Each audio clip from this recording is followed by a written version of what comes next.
ازيكم يا حلوين؟ عاملين ايه؟ يا رب تكونوا بخير. السينابون من احلى واحب الوصفات لقلبي، واحلى حاجة ممكن تعمليها في الشتاء في الجو البارد هتدفيكي، وريحة القرفة بتبقى مالية البيت وريحتها تحفة وطعمها يجنن. يلا بقى نعملها. هنعمل الصوص بتاعها. هنجيب جبنة كريمي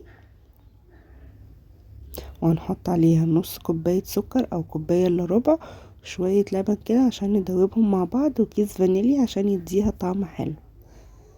وهنعملهم بقى كده بالمضرب لحد ما يبقوا كريمي. لو عندك مضرب كهربا اعمليها، بحط لها بس حتة زبدة عشان يبقى بتديها لمعة كده وطعمها احلى. هتقعدي تقلبي فيها لحد ما تبقى كريمي بالشكل ده. هنيجي بقى نعمل الحشوة اللي من جوه. هنحط نص كوباية سكر على معلقتين او 3 معالق قرفة كبار. معانا بقى نص كيلو دقيق على رشة ملح على نص كوباية سكر، كيس خميرة كبير، رشة فانيليا، صفار بيضاية، نص كوباية لبن. اللبن يبقى دافي. هناخد بقى معلقة كبيرة كده من الزبادي او معلقتين، نص كوباية زيت، ونعجنهم بقى كويس قوي، مش اقل من 5 دقايق عجن بالشكل ده كده لحد ما تتعجن كويس. هنحطها في بولة عليها رشة زيت ونسيبها ساعة تخمر.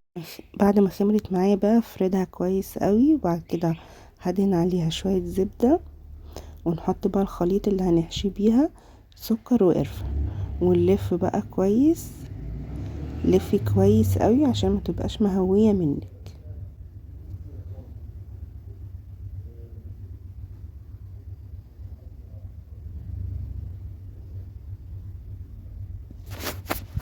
هنلفها بقى بالشكل دوت لحد ما نبقى متأكدين ان هي ما فيهاش فراغات من جوه ولا مهوية.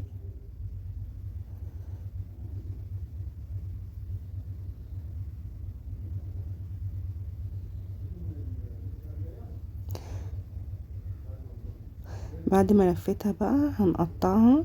هنشوف عايزين حجمها قد ايه ونحدده كده بالسكينة.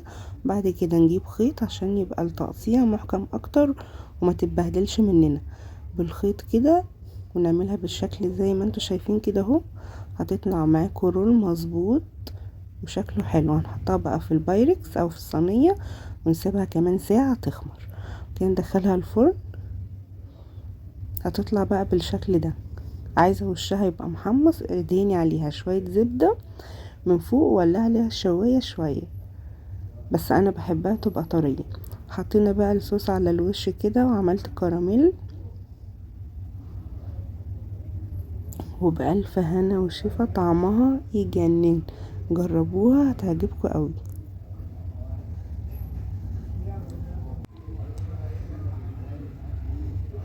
ممكن بقى تفطري بيها الصبح مع كوباية شاي بلبن كده. مش قادرة اقولك على التحفة وطعمها يجنن. تنسيش بقى لو الفيديو عجبك تعملي لايك وشير واشتراك في القناة عشان يوصلك كل فيديو جديد انا بنزله.